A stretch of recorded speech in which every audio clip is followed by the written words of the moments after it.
ఈ దేశములో ఉన్న హిందూ మతం అనబడే బ్రాహ్మణ మతం పైన, నేను యాక్చువల్గా బ్రాహ్మణ మతం అని పిలుస్తాను, కానీ మీకు హిందూ మతం అంటే తొందరగా అర్థం అవుద్దని మాత్రమే వాడుతున్నాను. అవునండి ఒయ్య గారు, చక్కగా ఉన్నది ఉన్నట్టు చెప్పారు. మీరే కాదండి, ఈ దేశంలో బ్రాహ్మణుల మీద అలా అభిమానం ఎక్కువగా చూపించేవాళ్ళు చాలా మంది ఉన్నారు. ఈ దేశంలో బ్రిటిష్ వాళ్ళు కల్తీ చేసిన మనుస్మృతి అనే గ్రంథం ఒకటి ఉందండి. దానికి ఈ దేశంలో విస్తారమైన ప్రచారం కల్పించారండి. అందువల్ల ఆ గ్రంథాన్ని చాలా మంది నమ్ముతున్నారండి. ఆ గ్రంథంలో ఒక శ్లోకం ఉందండి.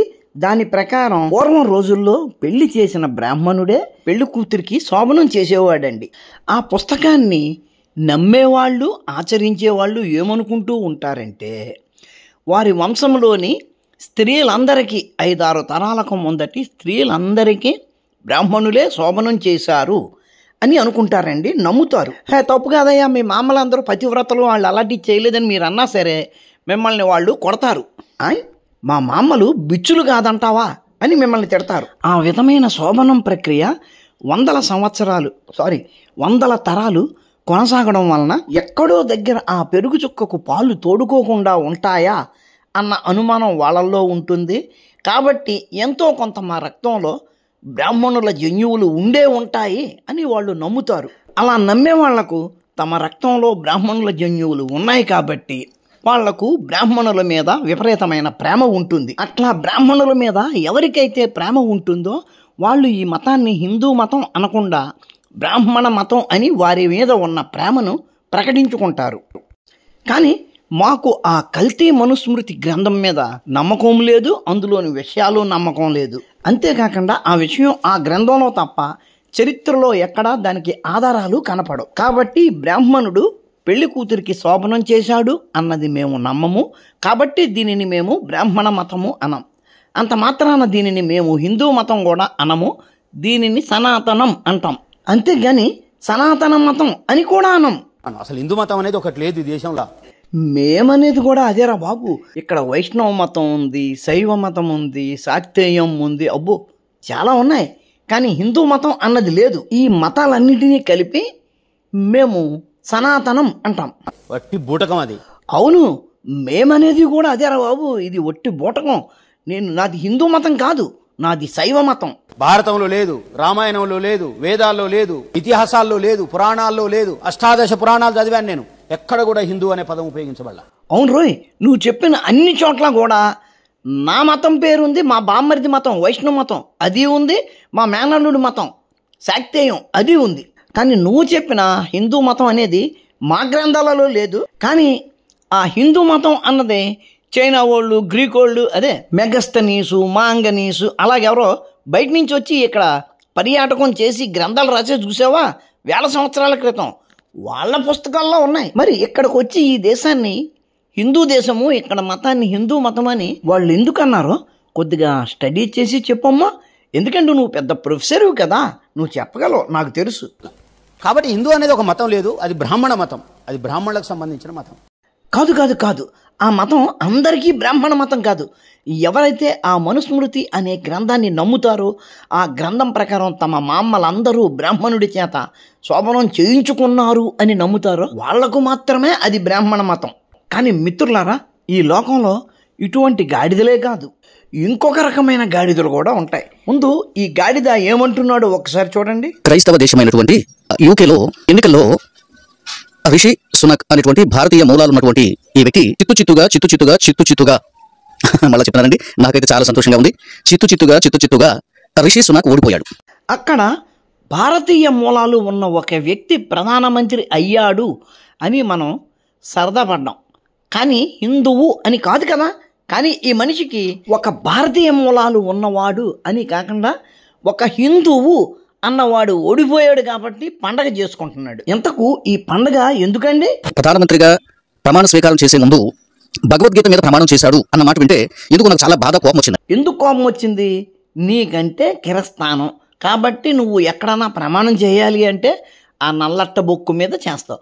అట్లాగే ఇంగ్లాండ్లో కూడా చాలామంది ఎంపీలు ఆ నల్లట్ట బుక్కు మీదే చేస్తారు. అలా ఎన్నికైన వాళ్ళలో పచ్చట్టు బుక్కు వాళ్ళు ఉంటే ఆ పచ్చట్టు బుక్కు మీద ఈ రిషి సునక్ లాంటి వాళ్ళు ఉంటే గనక భగవద్గీత మీదో సంపూర్ణ శివపురాణం మీదో చేస్తారు. ఇందులో నీకొచ్చిన బాధ ఏంటి? నీకొచ్చిన సంతోషం ఏంటి?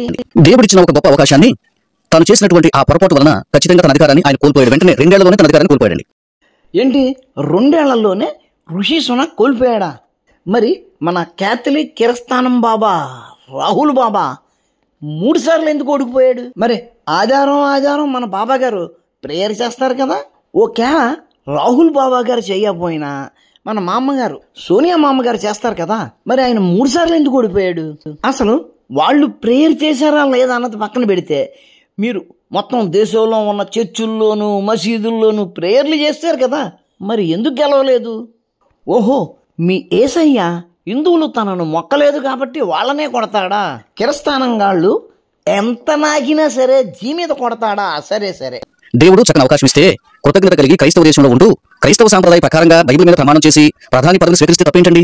పువ్వు గారు, మీరు దానిని క్రైస్తవ దేశం అంటున్నారు, కానీ ఆ దేశాల చట్టాల ప్రకారం ఎవరైనా తమ మత గ్రంథాల మీద ఆధారపడి ప్రమాణాలు చేయవచ్చు, దాని ప్రకారమే చేస్తారు.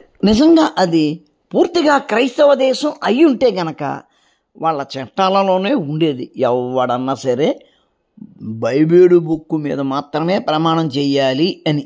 అలా లేదు అంటే మీ మాట అబద్ధం అని. కాదు, నాకు భగవద్గీత కావాలి, భగవద్గీత మీదే ప్రమాణం చేయాలి అని దేవుడికి కోపం కలిగేటట్లుగా చేశాడు కనుక తనకి ఇవ్వబడిన మొదటి ఛాన్స్ తన చేతుల్లో తానే పోగొట్టుకున్నాడు. ఏంటి, ఋషి సునక్ బైబిల్ను కాదని భగవద్గీత మీద ప్రమాణం చేశాడు కాబట్టి ఆయన పదవిని పోగొట్టాడా? ఎలా పోగొడతాడండి? ఆయన అన్యుల ఏకముక్క, అదే తోక మీద యోక ముక్కను కూడా పేకలేడు. ఈయన పదవిని పోగొట్టాడా? అది కూడా మీరు చెప్తే మేము నమ్మాలా? అయినా కానీ బెదరు, నువ్వు ఇంగ్లాండుని కిరస్థానం దేశం అనడం చాలా హాస్యాస్పదంగా ఉంది. నిజమే, ఇంగ్లాండు కిరస్థానం దేశమే ఎప్పుడు ఒక 40-50 ఏళ్ల క్రితం. ఈ రోజునైతే ఇంగ్లాండ్ కాదు, ఆల్మోస్ట్ ఆల్ అన్ని యూరోపియన్ దేశాలు కూడా సెమీ కిరస్థానం. ఇంకో 15 ఏళ్ళు పోతే కనుక అన్ని దేశాలు కూడా పూర్తిగా షరియా దేశాలు అయిపోతాయి. అప్పుడు ఇంగ్లాండు రాజుగారి భార్య గారు కూడా, అదే రాణిగారు అంటారు, ఆవిడ కూడా నల్ల ముసుగు వేసుకునే రావాలి రోడ్డు మీదకి. యూరోప్లో ఆ రోజులు ఎంతో దూరంలో లేవు. ఎప్పటి సంగతో ఎందుకు, ఇప్పటి సంగతే చూసుకుందాం. ఇంగ్లాండ్లో ఇంగ్లీష్ వాళ్ళు అంటే మీ కిరస్థానీ వాళ్ళు వెళ్ళకూడని స్థలాలు కొన్ని ఉన్నాయి. అక్కడికి వెళితే వాటి జీవితానికి గ్యారంటీ లేదు, పోలీసులు దానికి రక్షణ ఇవ్వరు, డెడ్ బాడీ వస్తే క్రిమేషన్ చేసుకోవచ్చు. ఒకసారి చూడు, the term no go zones has been used in UK politics to justify rallies in areas with large Muslim communities such as Tower Hamlets in East London. లండన్లో ముస్లింలు ఎక్కువగా ఉండే స్థలాల్లోకి మిగిలిన వాళ్ళు వెళ్ళకూడదట. వాటిని నో గో జోన్స్ అంటారు. ఈస్ట్ లండన్లోని టవర్ హ్యామ్లెట్స్ అలాంటివే. మరకేతరలు అక్కడికి ఎందుకు వెళ్ళదో కారణం కూడా చెప్తున్నాడు. అక్కడ షరియాలా నడుస్తుందంట. Some have associated the term with fears that these areas are governed by Sharia law. అంటే అక్కడ షరియాలా నడుస్తుందని చాలామంది నమ్ముతారట, అందుకని వెళ్ళకూడదట. అదేంటి జాంబి, అది బైబిల్ దేశం కదా, అక్కడ బైబిల్లా నడవాలి కానీ షరియాలా నడవడం ఏంటి చెప్పు. ఓయ్ జాంబి, ఇక్కడ చూడు, మీ కిరస్థానీ దేశీయులకి కిరస్థానీ వాళ్లకు సిగ్గుంటూ ఉండదు. ఏం చెప్తున్నాడు చూడు. ఇంగ్లాండ్లో దగ్గర 30 షరియా కౌన్సిల్స్ ఉన్నాయంట. ఆ షరియా కౌన్సిల్స్ అన్నీ కూడా యూకే చట్టాలు కాకుండా షరియా చట్టాల ప్రకారం నిర్ణయాలు తీసుకుంటూ ఉంటాయట. ఎక్కడ అసలైన కామెడీ చెప్పారు వాళ్ళు చూడు. They can't overrule UK courts or make decisions that go against UK law. ఇది కామెడీగా లేదు. వాళ్ళు షరియా చట్టాల ప్రకారం నిర్ణయాలు తీసుకుంటారట, కానీ అది యూకే చట్టాలను ఓవర్ రూల్ చేసినట్టు కాదట. అంతేకాకుండా యూకే చట్టాలకు వ్యతిరేకంగా వాళ్ళు షరియా చట్టాలు చేయడానికి వీల్లేదట. ఇది కదా కామెడీ. నిజంగా అక్కడ యూకే చట్టాలే ప్రివైలింగ్లో ఉంటే గనక నోగో జోన్స్గా ఎందుకు చెప్పబడతాయి? ఒక క్రైస్తవ దేశంలో ఒక క్రైస్తవ రాజు ఒక ప్రాంతంలోకి వెళ్ళడానికే అవకాశం లేకపోతే అది క్రైస్తవ దేశం ఎట్టా అవుతుంది? ఒక క్రైస్తవ దేశంలో ఆ క్రైస్తవ దేశంలోని క్రైస్తవుల మీద అన్యులు అంతలా ఆర్డర్ చేస్తూ ఉంటే గనక మీ ఇద్దరు దేవుళ్ళు అది చూస్తూ నోట్లో ఏం పెట్టుకున్నారు? అఫ్కోర్స్ నువ్వైతే ఏది పడితే అది నోట్లో పెట్టుకుంటావు, అది వేరే సంగతి. మీ దేవుళ్ళు ఏంటి పెట్టుకున్నారు నోట్లో?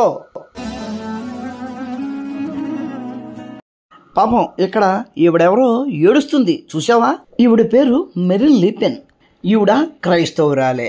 మరి మీ ముగ్గురు దేవుళ్ళు ఈవిడని ఓడించేశారు. ఎవరి చేతిలో ఓడించారు?